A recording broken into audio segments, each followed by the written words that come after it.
Congress party నాయకులము కార్యకర్తలము మనమందరం కూడా ఈ మెదక్ పార్లమెంట్ ఛాలెంజ్గా తీసుకొని ఎట్టి పరిస్థితుల్లో అటు సిద్దిపేట నుంచి సంగారెడ్డి వరకు ఓట్లు దంచుడే దంచుడు.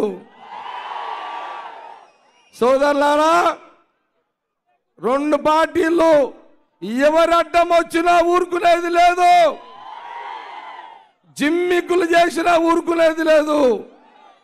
హుషారుతోటి ఆట ఆడుదాం. అర్థమైందా? నేను ఒకటే చెప్తున్నా, ఏది ఏమైనా 25 ఏళ్ల తర్వాత ఇందిరమ్మ పార్లమెంటు రాహుల్ గాంధీ గారికి మన రాష్ట్ర ముఖ్యమంత్రి రేవంత్ రెడ్డి గారు, ఇటు దామోదర్ గారు, కొండ సురేఖ గారు, హనుమంతరావు గారు, మైనపల్లి గారు, అగో పొంగులేడు శ్రీనివాసరావు గారు,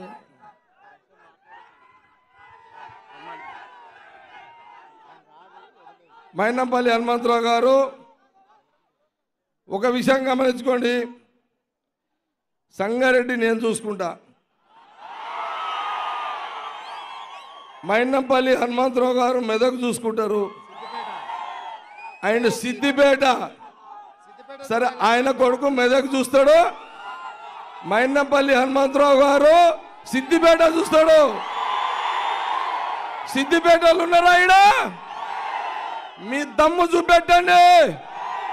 దేనికైనా నేను దామన్న కొండ సురేఖ జగ్గారెడ్డి మీకు అందుబాటులో ఉంటాము. రేవంత్ రెడ్డి ముఖ్యమంత్రి మీద చూసుకుంటాడు. గవర్నమెంట్ మనది ఉన్నది. పోలీసు వాళ్ళకు భయపడకుండే.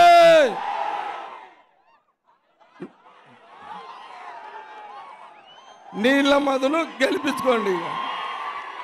రైట్.